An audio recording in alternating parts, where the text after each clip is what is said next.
we would sit there and watch the game together. My dad and I would watch you play. And one day, Lakers are playing against the 76ers. And it's game one. If you know my dad, you know he's had a lot of heart attacks. We're watching game one. Iverson hits the shot over Ty Lue, right? Yeah. Game ends, they win the first game. My dad gets up and my dad says, Patrick, take me to the hospital. We went straight to the hospital because he was having heart issues.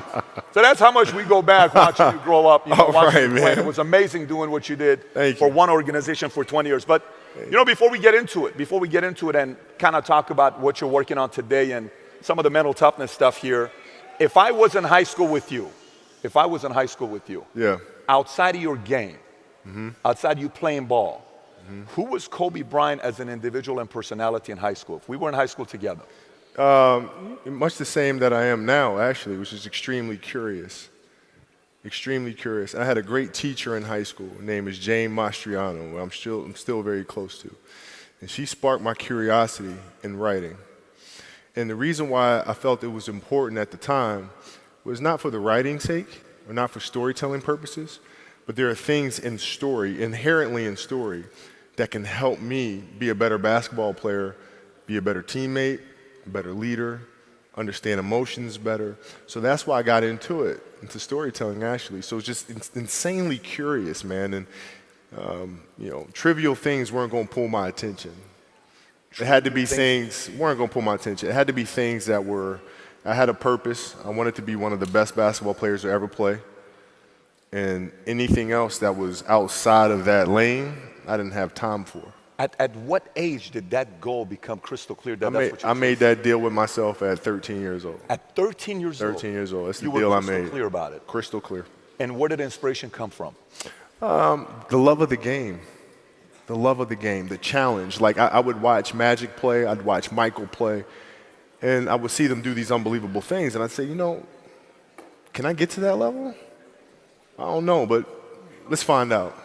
Let's find out. And so that curiosity to see where I could push this thing led me down that path, I think. Led you down that path? I think so. Now, were you always competitive from the day you were born? You were super competitive?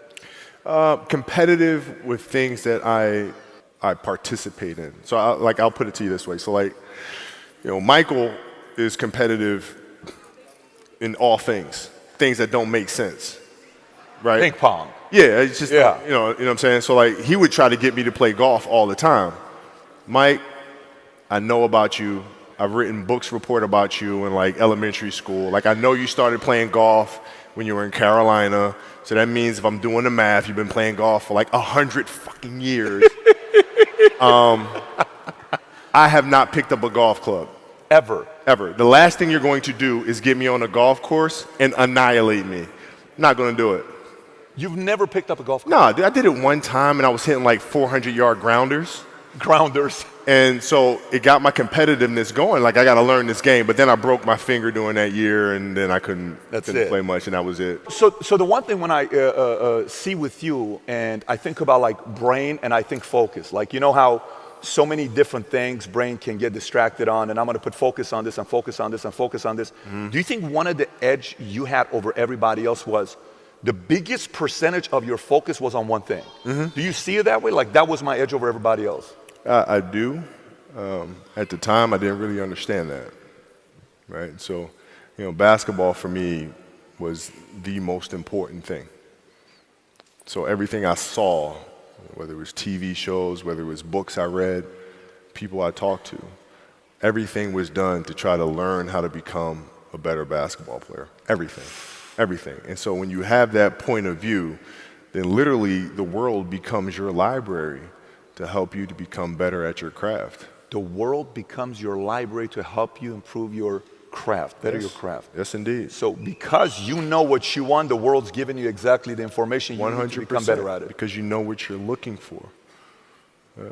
So would you, when you sized your peers up, how'd you size your peers up? Like, if you're sizing people, I'm talking you're 13 years old, you're sizing peers up, what lens are you looking through your peers? So at 13 years old, I had a I had a kill list. And so, you know, they used to do these rankings. It was Street and Smith basketball rankings. And I was nowhere to be found because I was like 6'4", scrawny, like 160 pounds soaking wet. So I was like 57 on the list. And so I will look at 56, 55, all the way up to number 1, who these players are, what club teams they played for. So when we go on an AAU travel circuit, I got to hunt them down, right? And so that became my mission in high school, is to check off every other person, all those 56 other names, hunt them down and knock them down. That was it. Get a target on them right off the bat. That was it. Very simple.